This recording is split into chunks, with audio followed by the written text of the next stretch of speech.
And Samuel said to Saul, Yahweh sent me to anoint you to be king over his people, over Israel. Now therefore listen to the voice of the words of Yahweh.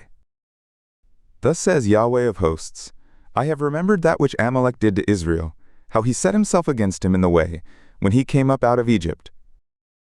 Now go and strike Amalek, and completely destroy all that they have, and don't spare them, but slay both man and woman, infant and suckling, ox and sheep, camel and donkey. And Saul summoned the people, and numbered them in Telaim, 200,000 footmen, and 10,000 men of Judah. And Saul came to the city of Amalek, and laid wait in the valley. And Saul said to the Kenites, Go, depart, go down from among the Amalekites, or else I will destroy you with them. For you showed kindness to all the sons of Israel, when they came up out of Egypt. So the Kenites departed from among the Amalekites. And Saul struck the Amalekites, from Havilah, as you go to Shur, that is before Egypt. And he took Agag, the king of the Amalekites, alive, and completely destroyed all the people with the edge of the sword. But Saul and the people spared Agag, and the best of the sheep, and the oxen, and the seconds, and the lambs, and all that was good, and would not completely destroy them, but everything that was vile and refuse, that they destroyed completely. Then the word of Yahweh came to Samuel, saying, It repents me that I have set up Saul to be king, for he has turned back from following me and has not performed my commandments. And Samuel was angry, and he cried to Yahweh all night. And Samuel rose early to meet Saul in the morning, and it was told Samuel, saying, Saul came to Carmel, and look, he set up for himself a monument, and turned and passed on, and went down to Gilgal. And Samuel came to Saul, and Saul said to him, Blessed be you of Yahweh, I have performed the commandment of Yahweh. And Samuel said, What then is this bleating of the sheep in my ears, and the lowing of the oxen which I hear?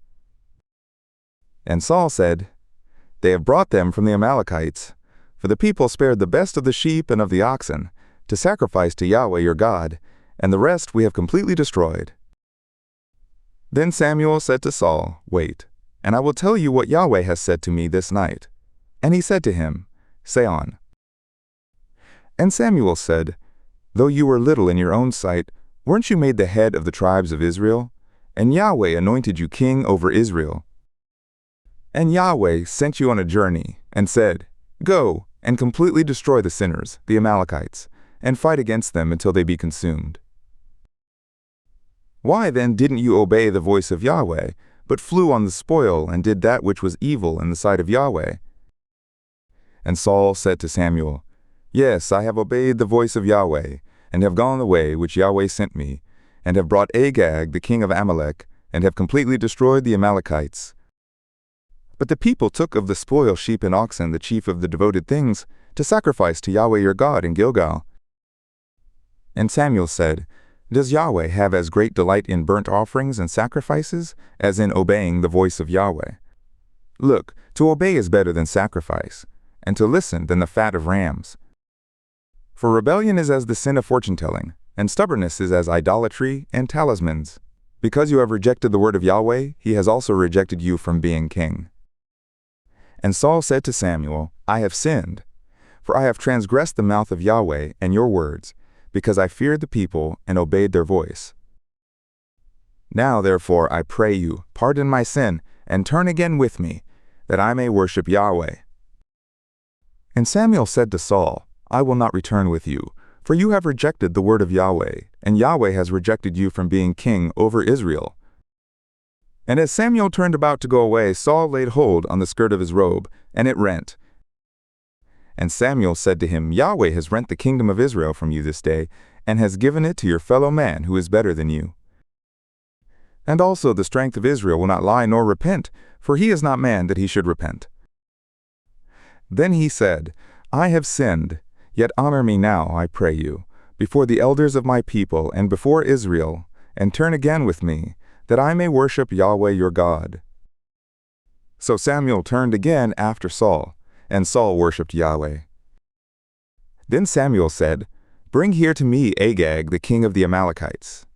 And Agag came to him cheerfully. And Agag said, Surely the bitterness of death is past." And Samuel said, "As your sword has made women childless, so will your mother be childless among women." And Samuel cut Agag in pieces before Yahweh in Gilgal. Then Samuel went to Ramah, and Saul went up to his house to Gibeah of Saul. And Samuel didn't come to see Saul anymore until the day of his death, for Samuel mourned for Saul, and Yahweh repented that he had made Saul king over Israel.